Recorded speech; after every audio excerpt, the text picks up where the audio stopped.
Well, hi everybody. Right now you are in the Bullyproof Classroom, taking the course everybody knows, and we are going to discuss the statement, I like you, but I don't like your behavior. And I think we have to reevaluate our thinking with this statement. And there's a few things that I want to cover. Number one, if in fact you don't like a kid, but you're trying to convince him that you don't like his behavior, but you like him, the bottom line is he already knows you don't like him. There's an article that I've posted in this section of the course. It's basically the myths about this statement. There's plenty of other statements that we can use. Like I get very upset when you do certain things. But the bottom line here is, it's a myth. It doesn't work. It's not something that we can really hang our hat on in education. But you see, this is a statement that came out of the 60s movement, the 70s movement, 60s and late 60s, early 70s. It was a movement that was where everything goes, everything's okay. We'll, we don't want to impact anybody's self-esteem. You're doing everything right. Don't worry. You're never wrong. We'll help you. All these things. Meanwhile, in reality, you're tearing your hair out. And, you're saying to yourself, I really don't like this kid. So let's be honest. I don't like him. I really don't like him. And there's nothing wrong with feeling that from the inside. But I will tell you, those feelings get projected to kids by our body posture, the look on our face when we see them, the fact that we don't want to spend time with them, the size that we have, our tone of voice. They all pick up on that. So the idea, I like you but don't like your behavior, the kid knows you can't stand him. Now let's look at one other piece here. I like you but I don't like your behavior. Well, the truth is, we are measured by our behavior.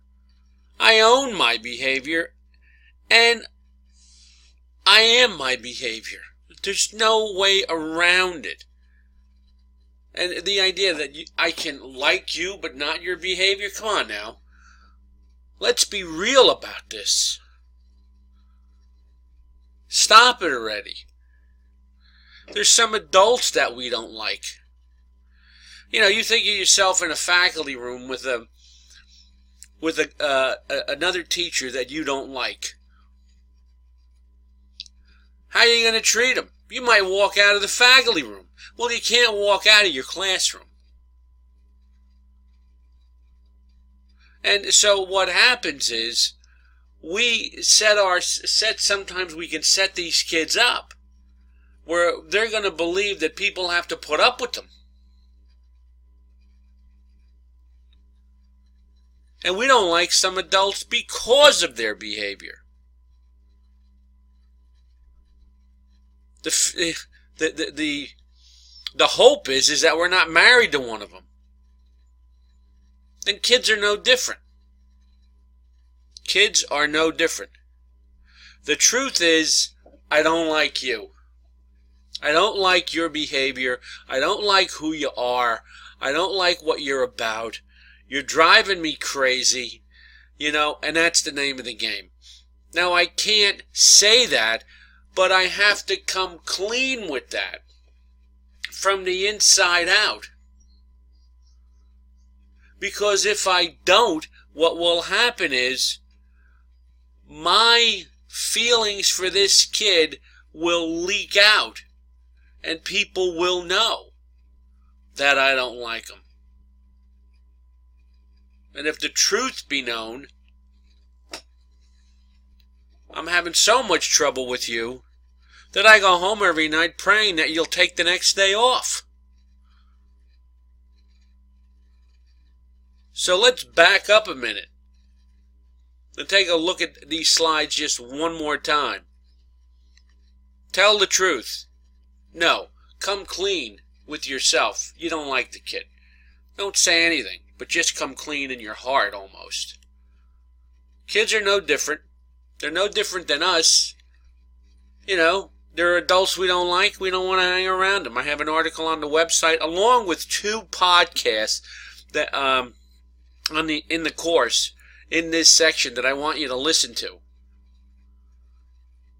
They're adults we don't like. Kids are no different. I own my behavior. That's all there is to it. Can't get around it. I did it. End of discussion. And the idea that I can like you but not your behavior doesn't work. So let's be honest with kids. Understand that it's a myth. And put away this language, I like you but I don't like your behavior. Because we just can't do it. Our body posture, our eyes, our words, the way we address the kid, it'll all come out. And the kid will figure it out on his own. So by the time you get through saying I like you but don't like your behavior, the kid already knows you can't stand him. Let's get real to the deal, folks. Let's handle it that way. Come clean. Do what you can to work with the kid. Don't go out and saying I don't like you, but try to be sure that you present yourself in a way where you don't show favoritism to kids you do like, because everyone will pick up on it, and of course, everybody will know. All right, that's this section. Everybody knows. I like you but don't like your behavior. You're going to find solutions to this problem. In the next bullet marker down in the course, take a look at some of the solutions. They will help you. They give you plenty of techniques for managing this. And we'll move forward with the course. The next topic is, years ago, the only thing we wanted was for kids to obey. Now it's the last thing we get. Talk to you later, everybody.